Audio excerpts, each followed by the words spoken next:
തിരുവനന്തപുരം കാട്ടാക്കടയിൽ +1 വിദ്യാർത്ഥിയെ സ്കൂളിൽ തൂങ്ങി മരിച്ച നിലയിൽ കണ്ടെത്തി. എരുമക്കുഴി സ്വദേശി ബെൻസൺ എബ്രഹാമാണ് മരിച്ചത്. കുറ്റിച്ചിൽ VHSയിലാണ് സംഭവം. ഇന്നലെ വൈകുന്നേരം മുതൽ കുട്ടിയെ കാണാനില്ലായിരുന്നു. ബന്ധുക്കൾ അന്വേഷിക്കുന്നതിനിടെയാണ് മൃതദേഹം കണ്ടെത്തിയത്. വിവരങ്ങളുമായി റിനു സീത ചേരുന്നു. റിനു, എപ്പോഴാണ് ഈ സംഭവം നടന്നത്? എന്തൊക്കെയാണ് വിവരങ്ങൾ?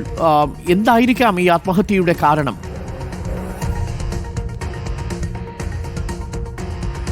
അരുൺകുമാർ, ഇന്ന് പുലർച്ചയോടുകൂടിയാണ് ഈ +1 വിദ്യാർത്ഥിയുടെ മൃതദേഹം സ്കൂളിൻ്റെ കോമ്പൗണ്ടിൽ കാണുന്നത് എന്നുള്ളതാണ് പ്രാഥമിക വിവരം മാത്രമാണ് നമുക്കിപ്പോൾ ലഭിക്കുന്നത്. ബെൻസൺ എബ്രഹാം എരുമക്കുഴി സ്വദേശിയാണ്, +1 വിദ്യാർത്ഥിയാണ്.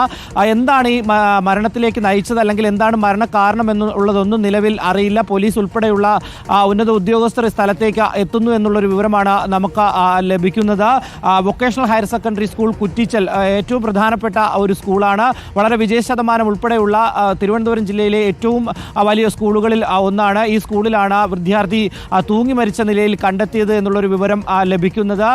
അതായത് ഈ കുട്ടിയുടെ ഒരു അസൈൻമെൻറ്റ് സബ്മിറ്റ് ചെയ്യേണ്ടുന്ന അവസാന ദിവസം ഇന്നാണ് എന്നുള്ളൊരു വിവരമൊക്കെ തന്നെ ലഭിക്കുന്നുണ്ട്. അതാണോ മരണകാരണം, അല്ലെങ്കിൽ മരണത്തിന് പിന്നിൽ എന്തെങ്കിലും ദുരൂഹതയുണ്ടോ എന്നതടക്കമുള്ള കാര്യങ്ങളിൽ ഒരു വ്യക്തത വരേണ്ടതായിട്ടുണ്ട്. എന്തായാലും പോലീസ് ഉദ്യോഗസ്ഥർ അടക്കം സംഭവ സ്ഥലത്ത് എത്തിയിട്ടുണ്ട്. ഇന്നലെ മുതൽ ഈ കുട്ടിയെ കാണാനില്ലായിരുന്നു എന്നുള്ളതാണ്. ഇന്നലെ രാത്രി മുതൽ ബന്ധുക്കളും നാട്ടുകാരും ചേർന്ന് വിവിധ ഇടങ്ങളിൽ തെരച്ചിൽ നടത്തുകയും പോലീസിൽ പരാതി നൽകുകയും ചെയ്തു. തുടർന്ന് നടത്തിയ തെരച്ചിലാണ് ഇപ്പോൾ മൃതദേഹം കണ്ടെത്തിയത്. അരുൺകുമാർ, കുറ്റിച്ചൽ VHSE നല്ല പാസ് പെർസെൻറ്റേജ് ഉള്ളൊരു സ്കൂളാണല്ലോ.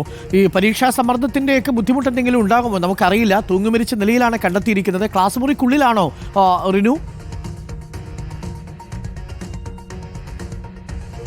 നിലവിൽ ക്ലാസ് മുറിക്കുള്ളിലല്ല എന്നുള്ളൊരു വിവരമാണ് നമുക്ക് ലഭിക്കുന്നത്. പക്ഷേ ഇതിലേതെങ്കിലും തരത്തിലുള്ള ഒരു ദുരൂഹതയുണ്ടോ എന്നുള്ളത് അടക്കമുള്ള കാര്യങ്ങളിൽ വ്യക്തത വരേണ്ടതുണ്ടായിരുന്നു. എന്തായാലും പോലീസ് സംഭവ സ്ഥലത്ത് എത്തിയിട്ടുണ്ട്. അല്പസമയം മുമ്പാണ് ഈ മൃതദേഹം നാട്ടുകാരും അതുപോലെ തന്നെ ബന്ധുക്കളും നടത്തിയ തെരച്ചിലിൽ കണ്ടെത്തുന്നത് എന്നുള്ളൊരു വിവരമാണ് നമുക്ക് ലഭിക്കുന്നത്. എന്തായാലും എന്താണ് മരണകാരണം എന്നുള്ളതിൽ വ്യക്തത വന്നിട്ടില്ല. അല്പസമയത്തിനകം തന്നെ എന്താണ് എന്നുള്ള ഇതിൻ്റെ ഒരു കൂടുതൽ വിവരങ്ങൾ നമുക്ക് നൽകാനാകും. ശരി റിനു, നമുക്ക് ആ വിവരങ്ങൾ ശേഖരിക്കുക. എരുമക്കുഴി സ്വദേശിയായ ബെൻസൺ എബ്രഹാം എന്ന കുഞ്ഞാണ്. 17 വയസ്സേ ഉണ്ടാവുള്ളൂ. +1 വിദ്യാർത്ഥിയല്ലേ. പരീക്ഷാ സമയമാണ്. എന്താ സംഭവിച്ചതെന്ന് നമുക്കറിയില്ല. കാട്ടാക്കടയിൽ കുറ്റിച്ചൽ സ്കൂളാണ്. ഈ കുറ്റിച്ചൽ VHSE സ്കൂളിൽ നല്ല പാസ് പെർസെൻറ്റേജ് ഒക്കെ ഉള്ള മികച്ച നിലയിൽ പ്രവർത്തിക്കുന്ന ഒരു സ്കൂളാണ്. ഈ സ്കൂളിലാണ് അവിടുത്തെ +1 വിദ്യാർത്ഥി ഇന്നിപ്പോൾ തൂങ്ങി മരിച്ച നിലയിൽ കണ്ടെത്തിയിരിക്കുന്നത് എന്നുള്ളതാണ്.